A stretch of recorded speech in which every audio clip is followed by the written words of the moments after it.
네, 시작할까요? 안녕하세요. 네, 공부하시느라 고생이 많으십니다. 지금 코로나 때문에 학원이 휴원이 들어가가지고 지금 강의 자체는 촬영으로 진행하고 있습니다. 그래서 그 실강 등록하셨다가 취소하고 좀 인강 들으시는 분들한테 좀 양해 좀 구할게요. 시국이지라. 자, 일단 교재는, 교재 페이지로 4페이지를 펴두시고요. 자, 교재에 들어가기 전에 좀 전체적인 개관을 좀 하고 들어갑시다. 자, 일단 이번 강의 같은 경우는 사례 쟁점 위주로 형법을 처음부터 끝까지 정리하는 쟁점 정리 특강이고요. 자, 교재를 보세요. 지금 제가 예비순환 진행하고 이제 올해는 일순환 이유가 진행이 안 되긴 했는데 지금 제가 올해 변시 대비로 진행한 강의가 형법 요론으로 진행한 기본 강의 예비순환이 있고 지금 캡슐로 진행한 암기장 특강이 있죠. 자, 그러면 지금 수업을 듣고 계신 분들은 지금 주 교재를 형법 요론으로 지금 한번 정리해서 들고 계시거나 아니면 주 교재를 캡슐로 정리해가지고 역시 정리해서 들고 계신 걸 전제로 이 수업을 듣는 거예요. 자, 물론 뭐요? 그 두 교재가 아니더라도 기본서나 기본서에 가름하는 정리집을 일단 주 교재로 들고 있는 상태에서 이 교재는 뭐다? 사례 쟁점 위주 정리된 부교재라고 생각하시면 돼요.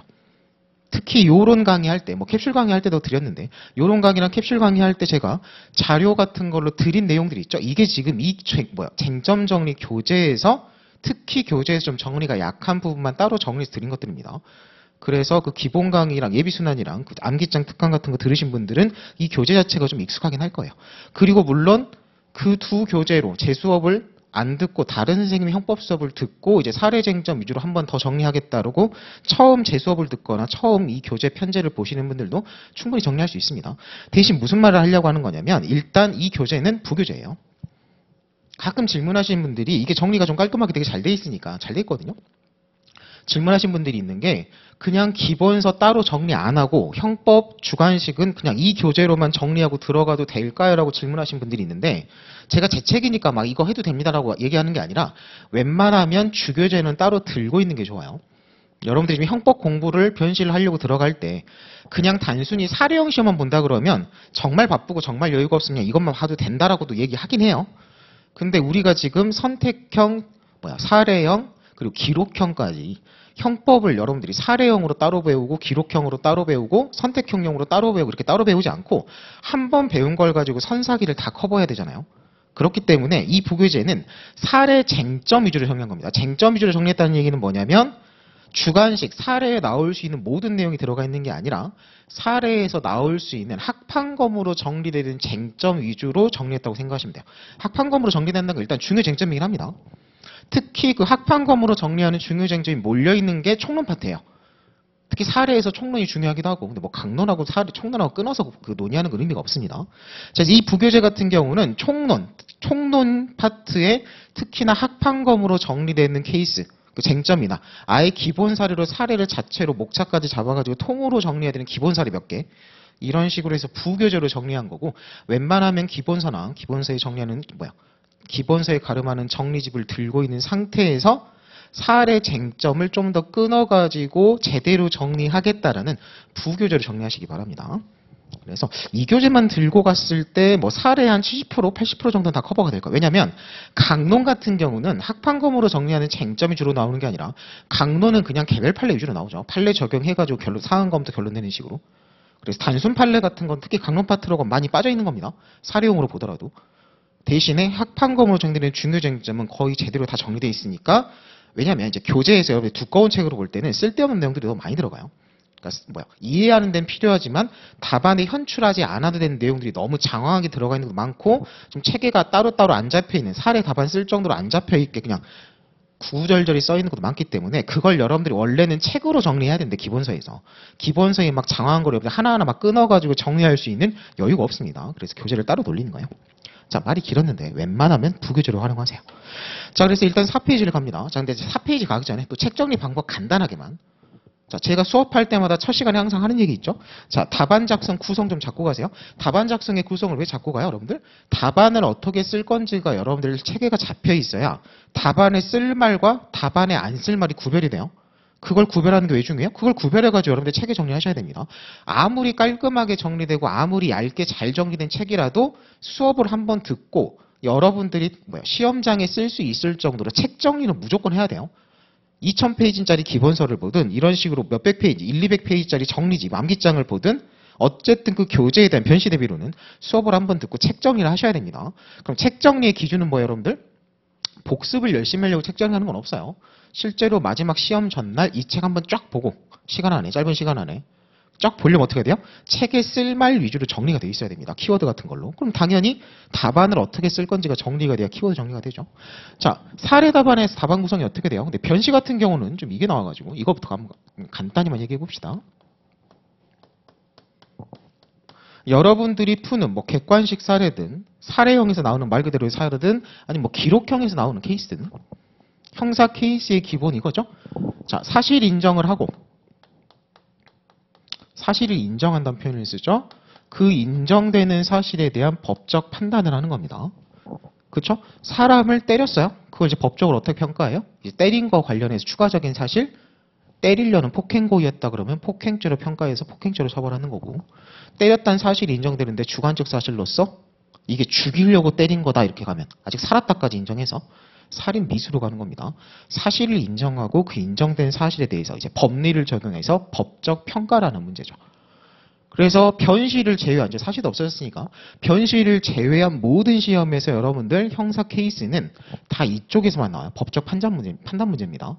딱 뭘 생각하시면 되냐면 여러분들 사례 시험이 어떻게 나오는지 생각하시면 돼요. 사례 시험이 어떻게 나와요?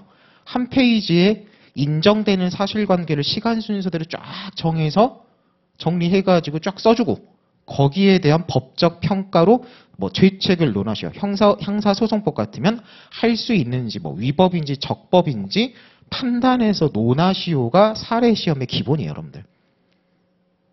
그래서 제가 수업할 때 얘기하는 게 법률적인 판단 문제다, 법적 판단 쟁점이다라고 얘기하는 것들이 있을 겁니다. 다 그러면 사실을 깔아주고 인정되는 사실에 대한 법리 적용 판단 문제다라고 생각하시면 되고, 우리가 지금 이제 배우려고 하는 게 이 법적 판단에 들어가는 판단은 항상 근거가 있어야 되죠. 결론 낼 때. 자, 법적 판단의 근거는 뭐다? 법리입니다. 법리. 자, 법리라고 했을 땐 제일 먼저 이제 우리가 배우는 건 법학이니까 법률 규정이 있는 거고 그 규정에 대한 해석이 있는 거고요. 이제 사례 답안 같으면 단순히 규정 판례만 쓰는 게 아니라 견해 대립을 잡고 견해 대립을 소개하는 거예요. 이런 견해도 있고 저런 견해도 있고 판례는 어느 한쪽에 따라 이렇게 판시하고 있고 여기서 끝나면 안 되죠.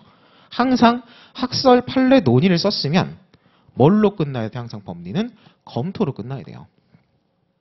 나는 이 학설이 타당하다고 생각해서 이 견해에 따라서 우리 케이스를 풀겠다라는 걸 꼭 검토로 찍어줘야 되는 겁니다. 물론 뭐 일반론 같은 것도 들어갈 여지는 있죠. 자, 이런 것들을 집어 넣어가지고 주어진 사실관계를 포섭해서 설문에서 물어본 죄명이니 뭐니를 이제 쓰는 겁니다. 그게 여러분들 사례답안 쓰는 거죠. 자, 그래서 다른 시험은 다 여기까지 나오고 여러분들 시험도 이쪽이 절반인데 여러분들 시험은 뭐가 또 중요해요? 여러분들 시험 이쪽도 나와요. 이쪽을 물어보는 시험 유형이 뭐예요? 사례형은 100% 이쪽입니다. 사례 시험의 유형 자체가. 여러분들 시험인데 뭐 때문에? 기록형 때문에 그래요. 기록형에서는 사실인정이 나오잖아요. 사실인정이 뭐예요? 죽였냐 안 죽였냐 따져봐라요. 그래서 따져봐서 기록에서 변론 요지서를 쓸 때 사실 인정을 인정되는 사실을 따져봤더니 사기친 사실 자체가 인정이 안 되면 그냥 증거불충 무죄로 빼버리는 거지 거기에 대해서 구구절절히 법적 평가할 것도 없는 겁니다. 그래서 여러분들 시험은 사실인정 쟁점도 출제가 되는 시험이에요. 그리고 사실인정 케이스가 어렵죠. 기록이니까. 기록 자체가 갖는 난이도는 엄청 큰 겁니다. 당연히 이제 기록에서도 사실 인정부터 해서 인정 안 되는 사실은 무죄로 쳐버리고 인정되는 사실만 끌고 와가지고 거기에 대한 법적 평가를 하는 것까지 나오는 거죠. 그러니까 사례형은 100% 이쪽인 거고 기록은 절반이라고 생각하시면 돼요. 근데 물리적으로 절반이라 하더라도 실질적으로 여러분들 당락을 좌우하는 상대평가에서 어려운 부분 어떤 부분? 이쪽 부분인 겁니다. 이쪽 부분에 생각보다 점수 차이가 많이 나요. 왜냐하면 이거 자체를 끊지를 못하고 대충 막 공부하고 들어오는 사람도 아직까지도 많고 이제 그런 것들은 이제 기록 공부를 따로 제대로 안 하는 거죠. 했더라도 어설프게 하는 사람들이 많아요. 자, 우리는 지금 사례 쟁점 정리니까 이쪽은 지금 얘기하고 더 이상 다룰 게 아닌 겁니다. 이쪽은 이제 기록 강의에서 다루는 거예요. 형소법, 이제 증거법 이쪽이랑. 자, 인정되는 사실 인정을 함에 있어서 근거되는, 역시 근거는 뭐다? 여기는 이제 법리가 들어가는 게 아니라 사실의 인정의 근거 자료가 되는 증거가 되는 겁니다. 그래서 여러분들이 기록형 시험 볼 때 사실 인정 쟁점에 증거관계 검토가 들어가요. 검사 제출 증거에서 증거 능력 없는 걸 쳐내고 증거 능력이 있어서 증거 조사한 증거에 써있는 말들을 신빙성 탄핵해서 부족 증거 등 설치한 다음에 증거가 부족해서 합리적인 의심의 여지가 없을 정도로 증명이 안 되는 무죄 추정이죠. 그러니까 어떻게 돼요? 무죄 판결 때려주세요라고 쓰는 겁니다. 이게 여러분들 기록 쓰는 거예요. 그래서 이쪽은 이제 아예 목차가 달라지죠. 이쪽 목차 구성과 이쪽 목차 구성이 완전히 달라집니다. 쟁점을 끊는 실익이 있어요. 자, 간단히만 해보면 이제 한번 리마인드만 해보세요. 이제 기록 강의 했으면 다 배웠을 거니까. 자, 증거 불충분 무죄로 변론 요지서를 쓰는 쟁점의 가장 기본 목차가 이거죠. 딱 6개 잡는 겁니다. 그냥 이 정도만 쓰고 가죠.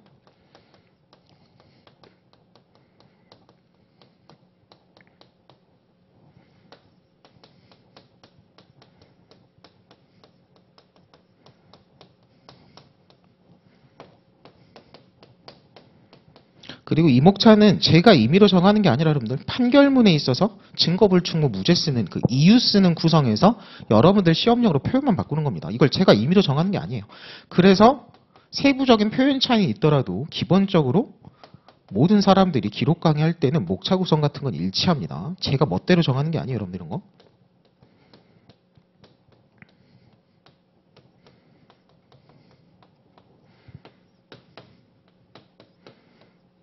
자, 근데 아까도 얘기했죠? 전형적인 사실인정 쟁점에서 변론 조치했을 때는 결론은 일반적으로 뭘로 빠져요? 후단 무죄입니다. 이 부분 공소사실에 대해서 후단 무죄 판결을 325조죠. 선고해 주시기 바랍니다로 끝나는 게 일반적이죠. 특히 변론 조치서 같으면 유죄 결론은 거의 안 뺍니다. 그래서 애매모호하면 그냥 무죄로 쓰는 거죠. 그래서 변론 조치서가 변호사 시험에서 판결문 쓰는 게 아니라 검토 보고서가 아니라 변론 조치 쉬운 게 뭐야? 난이도가 결론이 거의 정해져 있어요. 애매모호하면 그냥 무죄인 겁니다. 애매할 땐 이리 가도 되고 저리 가도 될 땐 피고인한테 유리하게 되는 거예요. 이제 전형적인 쟁점에서 후단 무죄로 가죠. 자, 그리고 변소요지도 찾기 되게 쉬워요. 이거 어디 써 있어요, 여러분들? 기본적으로 여러분들 시험에서 1회 공판기, 그러니까 뭐야? 1회 공판조서에 모두 절차 인부 진술에 들어가 있죠. 인정, 부인, 진술. 변소한다는 얘기가 뭐야? 인정하는 게 아니라 부인하는 겁니다. 그리고 단순히 부인한다고 써 있는 게 아니라 기록엔 당연히 부인 취지까지 써주죠. 그러니까 그 부인 취지가 내가 다투는 사실 쟁점이 되고 따져봤더니 증거불충 무죄로 빠지는 거야.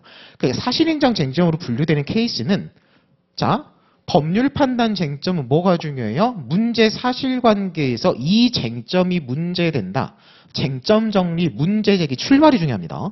엉뚱한 쟁점을 써버리거나 쟁점을 누락하면 백지가 돼버리니까. 그렇죠? 그리고 결론을 때려 맞추는 것도 중요해요. 쟁점을 찾아서 법리 포섭을 한 다음에 O인지 X인지 죄가 되는지 안 되는지 부적법인지 위법인지 행위를 할 수 있는지 없는지 그 결론을 맞추는 것도 중요해요. 딱 채점을 할 때 기준이에요. 결론에서 답 맞췄구나, 쟁점 보고 쟁점 제대로 뽑았구나예요. 채점할 때도. 자, 근데 이쪽과 달리 이쪽은 뭐예요? 쟁점은 문제에서 찍어주는 거예요. 심지어 친절하게 뭘 다투는지 변서, 부인 취지까지 써줍니다. 출제자가. 그리고 결론은 변론 요지서에서 사실인정 쟁점하고 결론은 애매모호하거나 아니면 웬만하면 다 후단 무죄로 빠져요. 그럼 이쪽 쟁점 같은 경우는 상식적으로 생각을 해보면 이쪽 법률 판단 쟁점과 달리 쟁점을 찾고 결론을 때려 맞추는 게 중요한 문제가 아니에요, 여러분들. 출제 의도 자체가. 평가도 마찬가지고. 여러분들 이쪽 쟁점 뭐가 중요해요? 뻔한 쟁점, 뻔한 결론이에요. 문제에서 주어지고 뻔한 그 결론을 논리 구성을 잘해야 돼요. 증거관계 검토.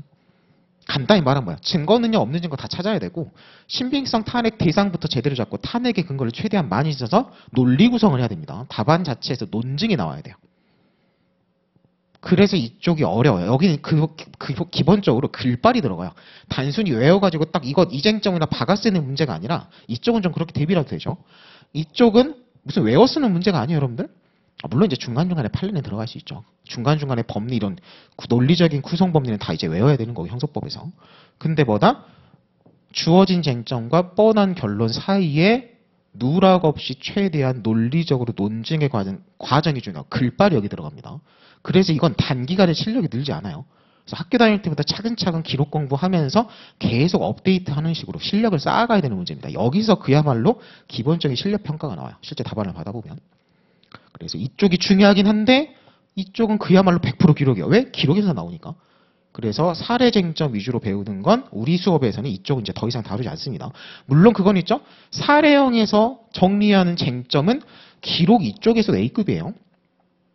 그래서 우리가 배우는 사례 쟁점이 그냥 사례형 시험에서 끝나는 게 아니라 당연히 사례 쟁점에 딸려있는 판례는 객관식용 중요 판례가 되는 거고 사례 쟁점 정리 학판검 이런 거 한 것들은 학설 싹 날려버리고 기록에서 이 법적 판단의 중요 법리가 되는 겁니다. 그래서 사례의 쟁점 잘 정리해두면 선택 사례 기록 3번 써먹는 거예요. 그러니까 당연히 열심히 공부하셔야 돼요. 자, 그 다음에 이제 우리가 배우는 거 올라가지고 이쪽은 구성이 어떻게 돼요? 일단 제일 먼저 문제의 제기 쟁점 정리예요. 표현은 중요하지 않습니다. 가끔 뭐 문제점이라고 써야 되는 거 아니면 뭐 이런 사람이 있는데 말만 통하면 돼요. 저 같은 경우는 이제 쟁점의 정리라는 표현을 좀 좋아해가지고 그리고 답안 쓸 때 설문 1, 뭐 문제 1, 문제 2면 전체 문제에 대한 쟁점의 정리 같은 거 안 쓰는 겁니다, 여러분들. 제가 여기서 말하는 쟁점의 정리는 개별 사안에 대한 쟁점 정리 쓰는 거지 전체 문제를 처음부터 끝까지 쫙 정리해야 하는 식의 쟁점 정리는 답안에 안 쓰는 거예요. 특히나 여러분들 시험은 특히 사례 답안에 공간도 부족하고 시간도 부족해요. 이런 식으로 전체 쟁점 정리 써봤자 중복해서 점수 안 들어가요. 어차피 개별 설문에서 또 쟁점 정리 쓰셔야 돼요. 중복되는 내용 안 들어갑니다. 괜히 문제 정리하는 그딴 식의 쟁점 정리를 쓰는 거 아니에요. 실제로 제가 모범 답안 될 때도 저는 웬만하면 그 전체 문제에 대한 쟁점 정리는 모범 답안에다 안 넣어놔요. 괜히 쓰면 이제 답안 구색을 맞추긴 좋은데 출간을 할 때 그걸 괜히 써놔버리면 여러분들이 실제 답안도 막 그런 걸 쓰려고 그래요. 안 씁니다. 그래서 저 같은 경우는 책에도 안 넣어놓는데 여러분들 그 많이 보는 민법 교재 같은 거 해설 보시면 전체 문제에 대한 쟁점 정리를 꼭 달아놓는 책들이 있어요.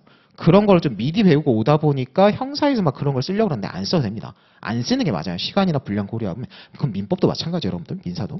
자, 어쨌든 문제에서 주어진 사실관계에서 어떤 법리가 문제되는지를 정리해서 쓰고 여기도 뭐예요? 쟁점 정리 키워드가 들어가야 됩니다. 그리고 여기도 어느 정도 사안 포섭이 들어가요.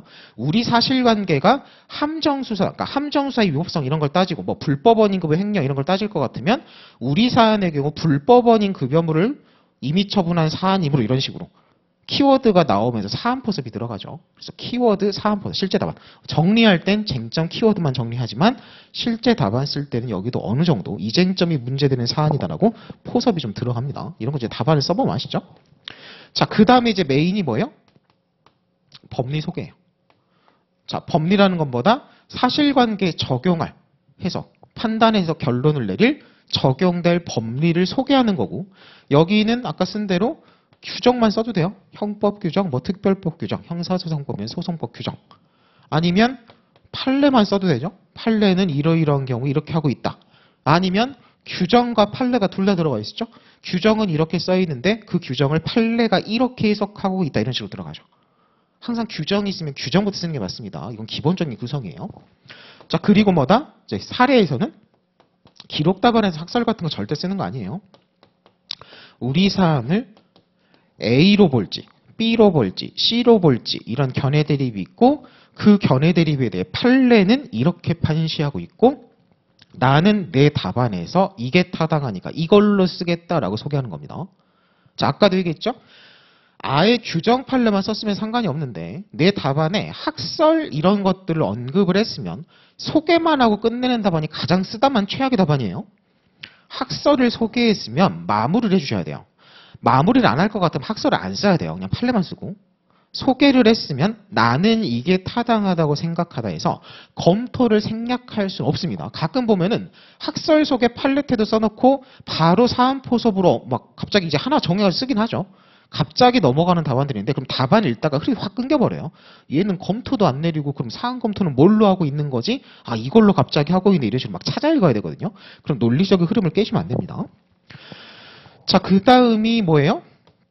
결론으로 가기 전에 뭐가 있어야 된다? 사안 포섭이 있어야 돼, 말 그대로. 그래서 목차를 이제 굳이 잡을 것 같으면 표현은 뭐 사안 검토라는 표현을 쓰고 실제 답안을 쓸 때는 사안 검토 및 결론이 같이 묶여버리죠. 웬만하면 그냥 같이 묶입니다. 왜? 사안 포섭하는 사이에 마지막 이제 결론. 그래서 이게 된다로 끝나니까 결국은 결론 표현을 포함하고 있기 때문에 구성은 잡되 물리적으로 이렇게 소목차를 나누지 않고 그냥 합칠 수 있는 걸 합쳐버립니다. 특히 사안검토 결론 같은 게 합쳐지는 거죠.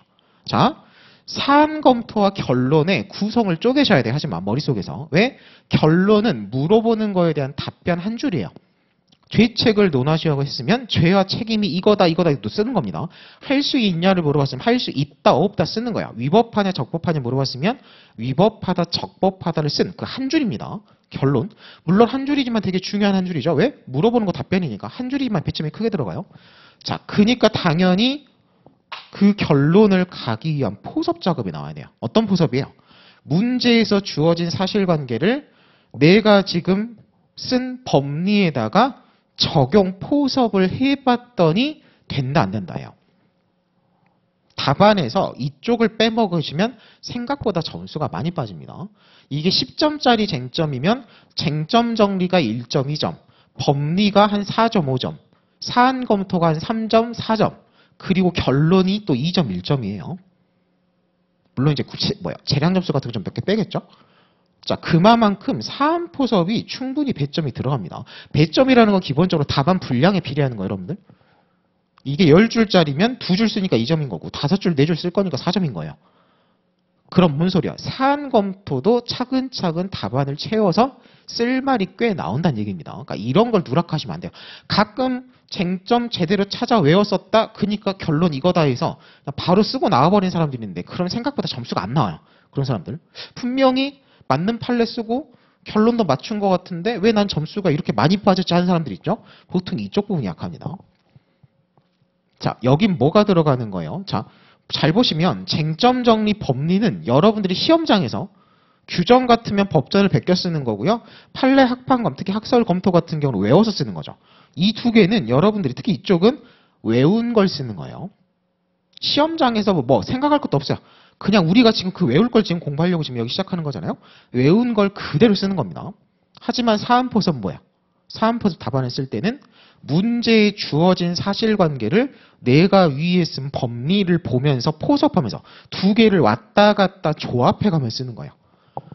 예를 들기 쉬운 게 이제 형사법 이런 거니까 뭐 긴급체포 요건 아니 뭐 상대적 상해 개념에서 이 세 가지 요건 갖추면 상해부 이런 식으로 어떤 요건 같은 걸 설시하는 법리를 썼다. 그 요건이 세 가지였다라고 되면 사안포섭도 기본적으로 사실관계 이런 걸 따져보니까 첫 번째 요건이 충족되고 사실관계 이런 거 보니까 두 번째 요건 또한 충족되나 사실관계 이런 걸 보니까 세 번째 요건이 충족이 안 된다. 그래서 안 된다 이렇게 하는 겁니다. 그러니까 말 자체가 지금 제가 말로 한 게 답안에 차근차근 써 있어요. 그게 논리적인 답안인 거예요. 세 가지 요건을 갖춰야 된다고 썼으면 우리 사안 검토도 된다 안 된다 있어서 세 가지를 차근차근 물론 이제 분량 고려해가면서 해서 기다 아니다 결론을 내셔야 됩니다. 그래서 여기는 정리 외워 쓰는 거지만 여기는 시험장에서 만들어 쓰는 거예요. 뭘 보고? 주어진 사실관계야. 내가 위에서 제대로 베껴 외워 쓴 법리를 보고 말을 조합해서 쓰고 결론을 내시는 겁니다. 항상 그래서 법리 부분 구성과 사안포섭 결론 부분은 크게 두 가지로 끊기다는 거예요. 그래서 답안도 소목차를 4개를 잡진 않지만 이 정도 한 2개 정도로 끊어서 이제 구성을 나눠 쓰죠. 자, 그리고 이제 여러분들 이제 이번 수업에 차근차근 배울 부분이 어디인 거예요? 이쪽인 거예요. 우리가 이제 배울 부분은. 그렇죠? 어떤 사실관계가 주어졌을 때 쟁점 뽑아서 키워드 적시를 하고 그에 대해서 외웠을 법리, 특히 이쪽 위주로 정리되는 쟁점들을 이제 끊어서 배울 겁니다. 이쪽은 배울 게 아니라 시험장에서 만들어 쓰셔야 돼요. 그래서 항상 주관식 시험은 실제 문제를 풀고 답안을 써보는 게 중요한 게 기본서에서 배우고 이렇게 쟁점 정리하는 건 이 두 번째에서 끝나는 겁니다. 첫 번째, 두 번째 문단까지 쓰고 끝내는 걸 배우는 거예요.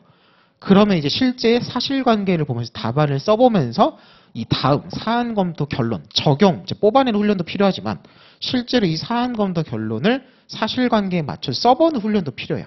이거는 기본서만 봐가지고는 훈련이 안 되는 부분인 거죠. 그래서 항상 주관식 시험은 실제 답안을 써봐야 된다 이렇게 얘기하는 겁니다. 자, 어쨌든 이제 우리 수업으로 와가지고 우리 수업은 이쪽을 배울 거고요. 특히 이 학판검으로 정리, 특히 총론 파트 이 쟁점들 위주로 차근차근 정리해보겠다 합니다. 자, 그래서 수업 자체는 기본적으로 어쨌든 형법을 처음부터 끝까지 한 번이라도 배웠음을 전제로 가요. 기본적인 개념 설명 같은 거 싹 생략하고요. 그리고 교재를 보시면 아시겠지만 일단 쟁점 위주로 설명합니다. 중간중간에 웬만하면 추가하고 이런 거 안 할 거예요. 괜히 어차피 기본서에 있는 거 다시 해봤자 기본서랑 중복되니까. 대신에 지금 이렇게 따로 정리하는 것들은 기본서에 장황하게 써있는 것들 혼자서 정리하기 힘든 것들을 아예 그냥 교재로 따로 붙여버린다 생각하시면 되고요. 지금 이 교재 같은 경우는 뭐 요론이든 뭐 신체계든 어느 책에 붙이셔도 무방해요. 그래서 다른 수업 들으신 분들도 충분히 따라올 수 있을 정도로 합니다. 자, 그럼 이제 가보죠. 4페이지로 가셔가지고. 자, 기본적으로 여기 써있는 들어가 있는 쟁점들은 제가 이거 안 봐도 돼요라고 하는 게 한두 개는 있을 거예요. 그런 걸 제외하고는 최소한 B급 정도 된다고 생각하시면 돼요. 그리고 제가 또 강조하는 것들은 A급 특일고 이렇게 할 겁니다. 자, 근데 이제 이건 한 B급밖에 안 되죠. 자, 4페이지로 가셔가지고요. 너무 쉬운 쟁점들 설명 굳이 안 해도 여러분들 혼자서 충분히 소화할 수 있는 것들은 간단하게 빨리빨리 넘어갈게요. 이게 지금 6일로 잡았는데 강의 자체를 6일로 잡았으면 이제 강의 이제 뭐 어떻게 할 거냐에 좀 다르긴 한데 되게 널널하게 차근차근 갈 수도 있어요. 하나하나 설명해가면서. 근데 좀 더 중요한 거에 집중하고 사례풀이 같은 것도 좀 더 쟁점만 보는 게 아니라 문제 좀 얘도 들어가지고 풀고 할 것 같으면 6일 동안 해도 책 분량 배수는 되게 빠듯합니다. 책에 이걸 되게 압축해 놓은 거여가지고요. 그래서 좀 중요 쟁점이랑 중요 사례 설명 꼼꼼하게 하는 대신에 기본적인 설명은 빨리빨리 넘어갈 거니까 이제 저는 기본적이라고 해서 빨리빨리 넘어가고 생략하고 아시자고 넘어가더라도 중간중간에 수업을 듣다 보면 난 저거 정리 안 돼 있는 건데 이런 거 있을 거예요. 그럼 당연히 그런 거는 체크해놨다가 배운 거 복습하기 전에 그런 구멍부터 채워 넣고 넘어오셔야 됩니다. 그래서 아까도 계속 얘기했죠. 일단 기본서나 기본서에 정리하는 그 기본서에 가름하는 정리집으로 주교재는 있는 상태로 가시는 게 좋아요. 자, 4페이지로 갑니다. 보완 처분 소급 금지. 자, 소급표 금지 원칙, 행시법주의, 뭐 형벌 불소급 원칙, 헌법으로 가면 뭐 다 같은 표현인 거죠. 그래서 형법 1조 1항 1조 2항 관련인 겁니다. 자, 그래서 일단 뭐예요? 논의의 출발은 이거죠. 형법 1조 관련해서 행위시법주의, 형벌 불소급이 원칙인데 불소급의 원칙이 적용되는 건 형법 규정에 하한하는 게 원칙이고. 자, 1번으로 가보세요. 자, 그러면 첫 번째 줄이 키워드인 거죠. 형벌이 기본인데 형벌 외 추가적인 형사제재 보완 처분에도 이 형벌 불소급 소급표 금지 원칙이 적용되는 집니다. 자, 제가 교재 정리할 때 교재 정리 방법 얘기하는 거 있죠? 여기까지만 간단히. 자, 이건 이제 추천이에요. 꼭 이렇게 따라할 필요 없는 건데 여러분들이 교재 정리를 할 때 쟁점 키워드가 있고요. 법리에서도 규정이 있고 판례도 있고 학설 내용이 있잖아요. 그럼 교재 정리를 할 때 이런 것들을 좀 구별해가지고 밑줄 긋고 체크하는 게 좋습니다. 책이 지금 깔끔하게 짧게 정리가 돼 있더라도 이 중에서도 키워드를 체크하고 쓸 표현을 체크하고 해야 되는 거죠. 밑줄을 다 그으셔야 돼요. 체크를 하고. 내 책으로 만들겠다 단권화 작업을 하셔야 됩니다. 그때 활용하면 좋은 게 이건 추천이에요. 본인이 맞춰서 하시면 되는데 저 같은 경우는 쟁점 키워드는 빨간색으로 가요. 밑줄 그을 때. 그래서 제가 가끔 설명할 때 이건 쟁점 키워드로 체크하세요라고 말도 하지만 그냥 빨간색으로 밑줄 그으세요. 체크하세요. 이런 말도 할 겁니다. 그럼 빨간색이라 그러면 제가 수업할 때 쟁점 키워드로 체크하라는 얘기구나라고 알아서 들으시면 돼요. 본인이 뭐 빨간색으로 하든 안 하든. 근데 본인이 확고한 뭔가 이게 좋다 이런 게 없으면 웬만하면 여기 맞춰서 하는 게 낫습니다. 자, 그리고 규정 같은 경우는 이 좀 구별해서 파란색 계열로 가요. 저 같은 경우는. 그리고 판례는 녹색으로 갑니다. 그럼 여기도 마찬가지로 학설 검토 같은 경우는 자, 일반 눈, 그러니까 규정과 내가 또 일반 눈을 구별하겠다 그러면 그냥 검정색으로 가요. 또 파란색으로 가셔도 됩니다. 본인 맞춰서. 근데 이제 판례니까 판례는 녹색으로 좀 구별해가지고 체크하시는 거예요. 특히 쟁점 키워드와 판례는 확실하게 눈에 띄게 구별해서 체크하는 게 좋습니다. 그래서 이 정도로 좀 정리하시는 방법을 추천을 하고 다른 방법이 본인이 딱 확고한 게 없으면 웬만하면 여기 맞춰서 하세요. 이건 여러분들 형법, 형사소송법뿐만 아니라 다른 법과목 교재 정리할 때도 다 활용할 수 있는 거고 이것도 제가 임의로 정하는 게 아니라 옛날 40대부터 이런 책 정리 단권화 방법은 다 족보처럼 내려오는 거예요. 훨씬 더 복잡하게 내려오는 게 있어요. 교수님들 기본서 정리할 땐 이거보다 훨씬 복잡하게 정리합니다. 이제 그걸 여러분들 편시 스타일 맞춰서 좀 더 이제 간단해 놓은 거예요. 자, 이렇게 해 놓는 게 왜 중요하냐면 아까도 얘기했죠. 책 정리는 오늘 배운 걸 오늘 제대로 복습하려고 책 정리하는 거 아니에요, 여러분들. 오늘 배운 건 오늘 오후에 굳이 책 정리 밑줄 안 그어도 다 생각납니다. 정리할 수 있어요. 복습할 수 있습니다. 책 정리의 목표는 뭐예요? 지금 배우고 나서 몇 달 지나고 나서 또 이 책을 다시 보죠. 그리고 궁극적으로는 시험 전날 보잖아요. 시험 전 한 일주일에는 과목별로 또 n분의 1 해가지고 쫙 보고 시험 전날 쫙 보죠. 다음 날이 형사법 시험이면 그 전날 한 서너 시간 동안 형법, 형사법을 다 봐야 돼요. 여태까지 정리했던 걸. 발췌해서 보는 게 아니라 다 보는 겁니다. 내가 여태까지 봤던 걸. 물론 다 정리돼야 돼 있어야 되죠. 그러면 빠른 시간 동안 책을 한번 쫙 훑으려면 이렇게 정리가 돼 있어야 돼요. 책을 정독하고 있으면 절대 못 봅니다. 이건 물리적인 시간이 안 돼서. 책을 어떻게 하려고 하는 거예요? 이런 거예요. 내가 나중에 이 책을 이런 식의 맞춰 정리를 해놨으면 사례 쟁점 빨리 훑는 겁니다. 이 책은 아예 사례 쟁점 여기니까. 그러면 다 책 내용을 다 보는 게 아니라 일단 빨간색으로 체크된 쟁점 키워드만 봐요. 방금 우리가 본 쟁점 같으면 보안 처분에 대해 다 굵은집 해놨죠. 보안 처분에 대해서도 소급표 금지 원칙이 적용되는지 이렇게 딱 체크가 돼 있어요.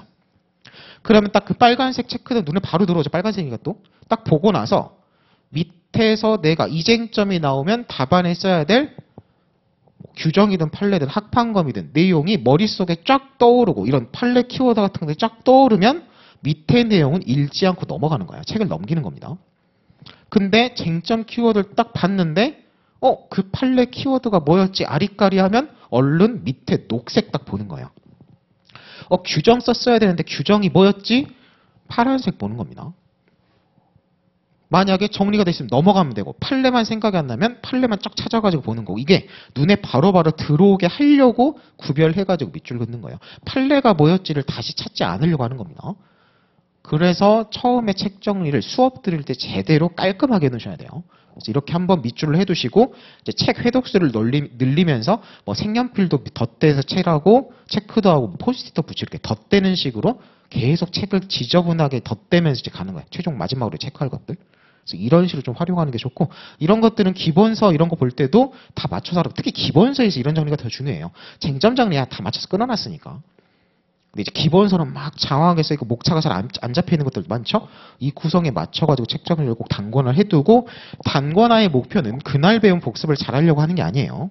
막판에 시험 직전에 빨리 제대로 보려고 하는 게 단권화 목표입니다. 항상 목표 설정을 제대로 하셔야 돼요. 그리고 이런 밑줄 긋고 하는 것 책 정리 작업은 공부가 아닙니다. 그냥 단순 노동 작업이에요. 그러니까 수업 듣고 나서 자, 오전 수업하면 점심 드시겠죠?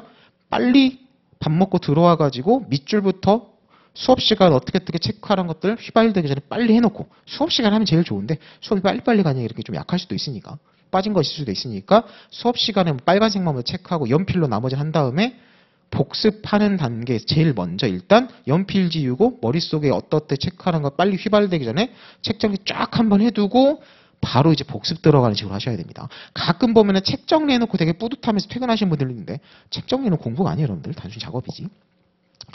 자, 그래서 이제 수업할 때 제가 이런 거 녹색으로 그래서 판례 체크하라는 거구나 이렇게 읽으시면 됩니다. 그리고 책 정리도 웬만하면 맞춰서 하세요, 여러분들. 하는 게 좋고 기본서 같은 경우도 다 기회비순환 특강 같은 거 할 때 다 이렇게 얘기했었죠. 자, 이제 내용으로 들어가시면 뭐 이쟁점 근데 안 중요하죠. 자, 이쟁점이 나오면 답안에 뭘 추가로 쓸 수 있어요? 형법 1조 같은 거 베끼시면 됩니다. 규정 있으면 규정 같은 거 들어가면 되니까. 자, 어쨌든 적용되는 시고요. 자, 견해 대립. 자, 견해 대립도 여러분 이거 선택을 하셔야 돼요. 제일 좋은 건 학설 내용까지 써주고 판례도 충실히 써주고 검토도 논리적으로 논증 과정 써줘서 이게 타당하다까지 써서 법리 기재를 완벽하게 논리적으로 써놓은 다음에 사안 검토를 하는 게 좋은데 현실적으로 변시 사례 여러분들 시험에서는 학설 내용을 못 씁니다. 학설 내용 못 써요. 저도 실제로 변시 딱 시험 보고 나면 기출 문제는 무조건 저도 그냥 시간 웬만하면 시간 약간 뭐 1-20% 오버는 되지만 저도 웬만하면 그냥 해설 나온 것도 없죠. 시험 직후니까. 그냥 저도 풀어보거든요. 특히 기록 같은 경우는 저도 메모까지 해가면서 답안을 써봐요. 왜냐하면 제가 시험 풀면서 메모를 하고 답안을 쓴 걸 가지고 어느 정도 이제 완벽하게 판례 같은 거 보완해가지고 모범 답안을 내야 돼요. 저 같은 경우 모범 답안에 메모까지 내잖아요. 제가 메모를 시험 풀면서 안 하면 이거 메모를 못 만듭니다. 억지로 만들 수 있는 게 아니에요. 사례도 마찬가지야. 쟁점 잘 뽑아가지고 일단 답안을 쫙 써봐요. 그리고 나중에 혹시 뭐 애매모호하거나 빠진 것들이나 판례 표현 애매한 것들 이제 보완해가지고 모범 답안 내는 거고 저도 항상 실제 시간을 웬만하면 맞춰가지고 시험 문제를 풀어봅니다. 실제로 이렇게 답안을 써보면, 답안을 써본다는 얘기예요. 뭐 이렇게 완벽하게 쓰진 않지만 어느 정도 이제 구성을 잡아놔요. 해설을 쓰니까. 실제로 답안의 분량이나 시험 시간 같은 걸 생각해보면 학설 내용까지 구구절절히 쓸 수가 없어요. 현실적으로. 그래서 이제 그 다른 학원 어떤 선생님 같은 경우는 형법 수업하시면서 아예 학설을 날려버려라 라고 하시는 분까지 있는데 변시는 학설을 날리는 게 좀 애매해요. 학설을 안 쓰는 시험이 있어요. 뭐 법무사 시험이나 이쪽으로 가면 아예 수업할 때 학설을 날려버립니다. 물론 이제 설명을 해요. 설명할 때 이해를 위해서는 필요하니까. 근데 답안을 쓸 때 그냥 쟁점만 잡고 판례 적시만 하고 바로 사안포석으로 들어가는 시험이 있어요. 법무사 2차 같은 거. 근데 여러분들 시험은 안 돼요. 여러분들 시험은 어쨌든 채점하시거나 문제 출제하시는 분들 기본적으로 사시에서 하시던 분들이 그대로 내려오고 사시 답안에서는 학설 쓰는 게 원래 중요합니다. 근데 현실적으로 사시 답안 쓰듯이 학설은 구구절절히 쓸 수가 없어요. 그럼 타협을 하셔야 돼요. 어떻게 타협하냐면 자, 답안에서 학설을 쓴다고 하면 학설명만 쓰세요. 이름만. 뭐 이게 정답은 아닌데 현실적으로 타협하는 겁니다. 그래서 넘버링을 붙이세요. 여러분들 이런 거 쓸 땐. 넘버링을 붙이는 게 여러분들이 정리하고 쓰기도 편하고 채점하기도 편해요. 이런 넘버링은 충분히 붙여도 돼요. 자, 그래서 학설이 보통 적극설, 긍정설 되냐 안 되냐 해가지고 소극설, 부정설 그리고 어느 경우에 한해서 인정하는 뭐 절충설 이렇게 나오죠. 자, 학설 이름만 쓰되 자 긍정설, 부정설은 학설 말 그대로 이름만 써요. 왜 이름만 써도 되냐면 이건 이름만 쓰는 건 당연 전제가 어디 깔려 있냐면 쟁점 정리를 제대로 썼음을 전제로 합니다. 여러분들 지금 쟁점 보세요. 보안 처분에 소급표 금지 원칙이 적용됐는지 여부가 문제된다고 썼으면 굳이 학설 내용을 풀어쓰지 않더라도 긍정설은 적용된다는 견해일 거고 읽는 사람이 부정설은 적용 안 된다는 견해다가 이름만 써도 특정이 되죠. 읽는 사람한테. 물론 채점하시는 분들 다 아는 사람이긴 한데 모르는 사람이라고 전제를 깔았을 때 이름만 이렇게 써도 기본적으로 쟁점 정리 키워드를 제대로 썼기 때문에 내용 특정이 충분히 돼요. 특정이 문제입니다. 그래서 이름만 쓰면 돼요. 자, 근데 절충설은 내용을 한 줄 써주셔야 돼요. 근데 절충설도 내용을 무슨 절충적인 이론적인 근거를 쓰는 게 아니에요. 아까 얘기했죠? 긍정 부정은 여부니까 된다 안 된다가 바로 특정이 되는데 절충설은 이름만 써버리면 특정이 안 돼요. 어느 경우에 한해서 긍정하고 부정하는지가 여기 내용이 한 줄 들어가야 돼요. 어느 경우에 한해서 긍정하고 뭘 어떻게 절충해서 어떻게 하는 학설이다라는 게 이 3설 절충설에서는 내용 한 줄이 들어가는 게 좋습니다.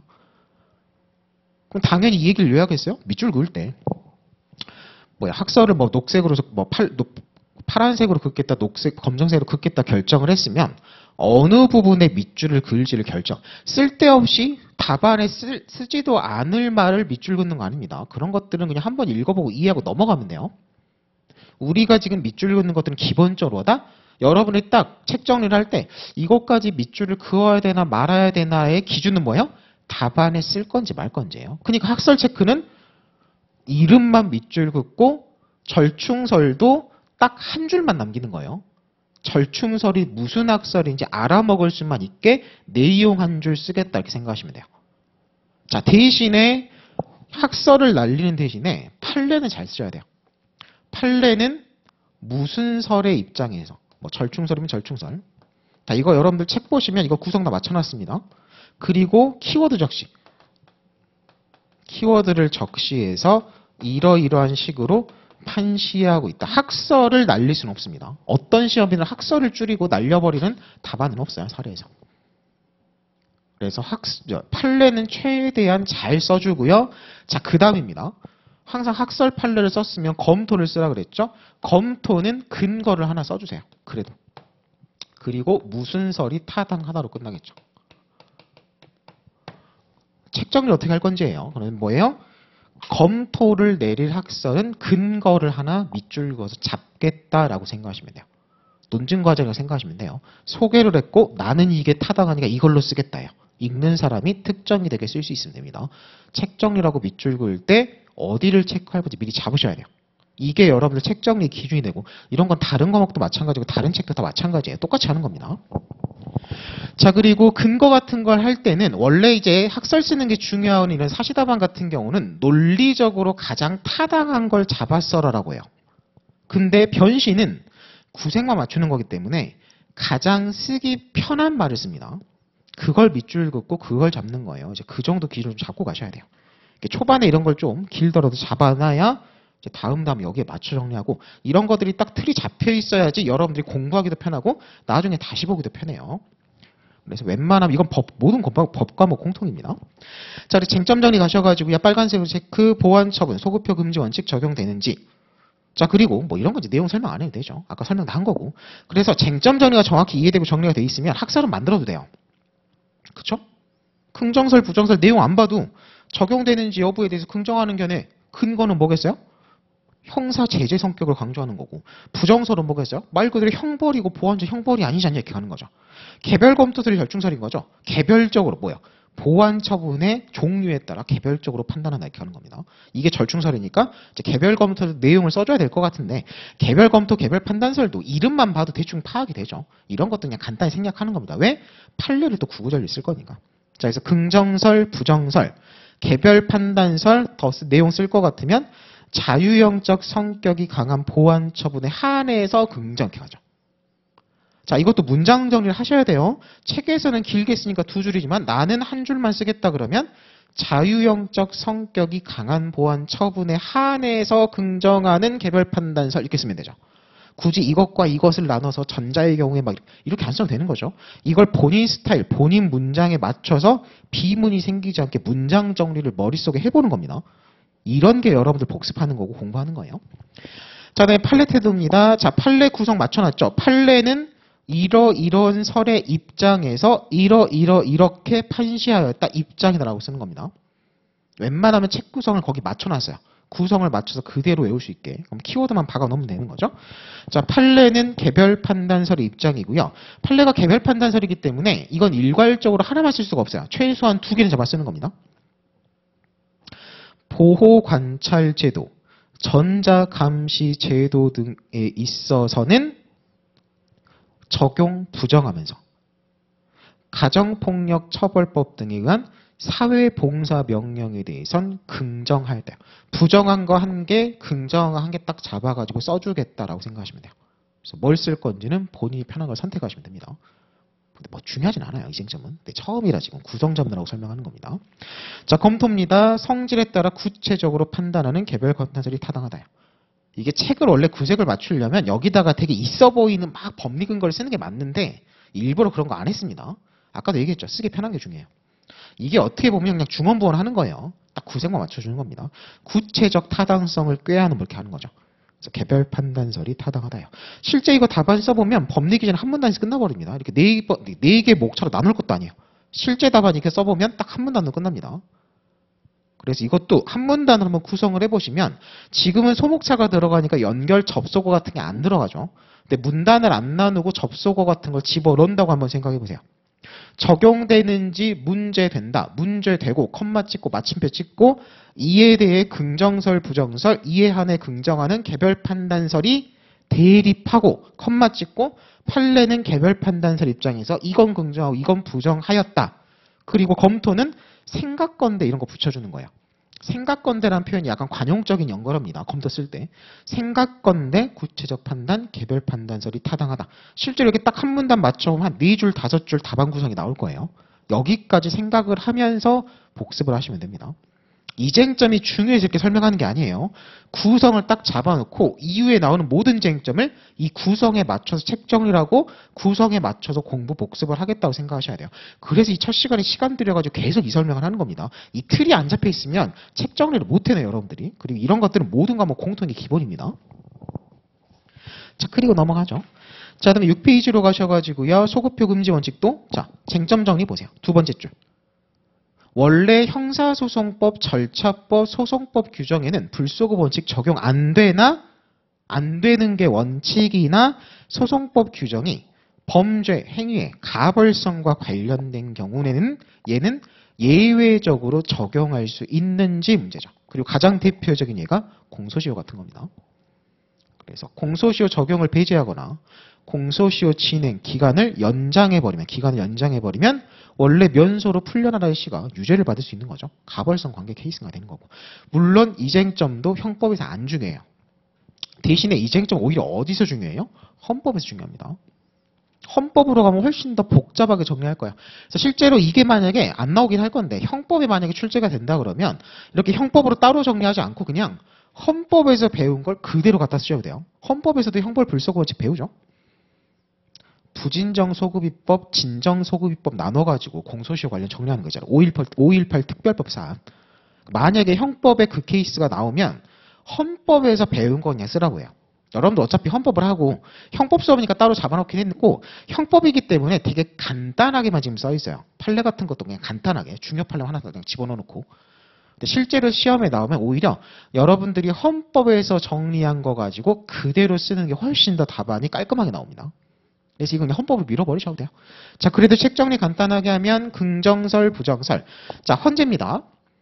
헌법재판소 판례면 헌재라고 써주는 게 좋긴 한데 그냥 판례라고 쓰셔도 돼요. 정 좀 애매하면. 자, 긍정설의 입장에서 근데 일반적으로 긍정하는 게 아니라 기역, 니은, 디귿, 리을 이런 요건을 갖춘 예외적인 경우 진정소급입법도 허용이죠. 이게 헌법으로 정리하면 굳이 어떻게 해요? 소급입법을 또 진정, 부진정 나눠가지고 부진정은 원칙적 허용, 진정은 원칙적 불허나 예외적 지금 써있는 요건 갖춤 허용이죠. 그러니까 아까 헌법적인 거 가지고 쓰라는 게 그런 거 정리한 거 헌법으로 정리한 게 낫습니다. 이렇게 간단하게 형법으로 정리하면 또 헌법을 헷갈리죠. 헌법에 한 번에 정리해버리고 혹시라도 형법에 나오냐 헌법 가지고 정리하겠다고 가셔도 돼요. 자, 대법원 역시 같고요. 자, 검토 결론. 그래서 세 번째 줄 절차 관련해서 절차법이니까 적용되지 않는다. 부정설이 타당하다로 빼놨는데 역시 헌법으로 가서 헌재 판례 태도대로 이러이런 요건 포섭해서 예외 요건 갖췄으니까 된다라는 식으로 빼셔도 돼요. 이런 검토 결론 중요하지 않습니다. 제가 수업할 때 이건 웬만하면 이쪽으로 쓰세요라는 검토 제외하고 판례 반대로 들어가 있는 거 다 판례로 그냥 쓰셔도 돼요. 제가 굳이 이건 웬만하면 판례는 A설이지만 우리는 웬만하면 사례다면서 B설로 쓰세요라고 제가 찍어서 강조하는 거 외에는 이런 식으로 판례와 다른 결론 나와 있는 것들 그냥 판례대로 가셔도 됩니다. 웬만하면 또 여러분들 책을 만들 때 여러분들처럼 그냥 판례대로 많이 가니까 다 웬만하면 판례대로 맞춰놨는데 약간씩 좀 몇 개 남아있는 것들이 있어요. 자, 그 정도 보시고요. 자, 8페이지로 가셔가지고 판례 변경입니다. 역시 이것도 규정이 아닌 판례 이렇게 가는 거죠. 자, 첫 번째 줄 판례가 변경돼서 불가벌적 행위가 가벌적 행위로 평가가 바뀐 경우죠. 적용할 수 있는지 긍정설, 부정설. 자, 판례 태도입니다. 부정설의 입장에서 형사처벌의 근거, 법률이지 판례가 아니고 형법 조항에 관한 판례 변경은 내용을 확인하는 것에 불과. 법령 해석에 불과하다는 거죠. 부정설로 가고요. 검토 결론 부정설로 갑니다. 그래서 판례는 법률이 아니다요. 자, 그리고 지금 소급표 금지 원칙 관련해가지고 3개가 지금 쟁점 정리했는데 그나마 이 셋 중에 여러분들 시험에 나올 만한 건 3번입니다. 실제로 형법 지금 최신 판례 뭐 이중담보 막 이런 거 배울 때 이중 양도담보 같은 거 배울 때 판례가 바뀌어서 뭐 어쩌고 저쩌고 된다는 데 나오는 것들 있죠. 근데 이제 형법에 좀 나오기 애매한 게 지금 아까 양도담보 같은 경우는 가벌성이 어떻게 돼요? 처벌을 하다가 처벌 안 하는 거니까 이쟁점 아니에요. 이쟁점이 들어가려면 불리하게 바뀌어야 돼요. 처벌을 안 하다가 처벌하는 쪽으로 바뀌어야 됩니다. 여러분들이 형법책에서 배운 것 중에 이런 것들의 가장 대표적인 예를 뭘로 잡냐면 공문서 부정행사 같은 경우예요. 예전 판례는 신분증 주세요. 신분확인용으로 신분증 주세요라고 했을 때 주민등록증이 아닌 운전면허증을 줬을 때 이건 본래 용도에 따른 행사가 아니라고 봐서 무죄를 때렸습니다. 그러니까 기존 판례 태도는 뭐예요? 그 운전면허증은 자격증명 기능만 있고 신분증명, 동일인 증명 기능은 없다고 봤어요. 근데 그게 판례가 바뀌어가지고 이제 운전면허증을 제시한 것도 신분확인용으로 동일인 직면 기능이 포함되어 있다고 봐서 판례가 전원합치로 바뀌어서 처벌, 공문서 부정행사 처벌한다로 지금 바뀐 판례인 겁니다. 그러니까 어떻게 돼요? 옛날 판례 하에서 행위한 사람을 바뀐 판례에서 재판 시 바뀐 판례에 따라서 처벌할 수 있냐 문제 같은 게 나오면 이쟁점이 들어가요. 그 운전면허증에서 공문서 부정해서 그 운전면허증 판례 유명하죠. 그 판례 설명할 때 이제 이런 걸 설명하는 겁니다. 그래서 그런 판례 같은 거 이제 집어넣어가지고 그나마 이쟁점이 여러분들 시험 사례 출제가 가능하긴 한데 그 판례가 바뀐 지가 너무 오래됐어요. 실제로 그 판례가 바뀐 판례다 이런 거 잘 안 배웠었죠. 그러니까 이런 거 예를 때 한 번씩 하는 거예요. 그래서 이제 그런 판례 몇 개 관련해가지고 그나마 좀 중요도가 있는데 그런 판례 자체가 좀 바뀐 지가 오래돼가지고 그래서 역시 중요도는 제가 시험 볼 때마다 되게 중요한 쟁점이었는데 여러분들 시험 볼 때는 상대적으로 덜 중요하긴 해요. 그래서 그나마 그래도 중요하니까 좀 생각해 두시고요. 자, 그 다음에 이제 죄형 법정주의 관련해가지고 또 9페이지 이제 목적론적 축소해서 뭐 유추해석 금지 이런 거 나오죠. 자, 이거는 이제 다음 시간에 이제 배우도록 하는데, 자, 쉬었다가 이제 다음 시간에 9페이지부터 볼 건데, 소급표 금지 원칙 관련해가지고 하나만 좀 더 얘기하고 갈게요. 여러분들 시험에 이제 작년, 재작년까지만 해도 이게 안 중요했는데, 이번 시험에는 소급표 금지 원칙 관련해가지고 좀 중요한 게 하나 튀어나오는 게 있어가지고, 그것 좀 추가로 설명하고 9페이지부터 가도록 하겠습니다. 일단 쉬었다 할게요. 쉬었다 하겠습니다.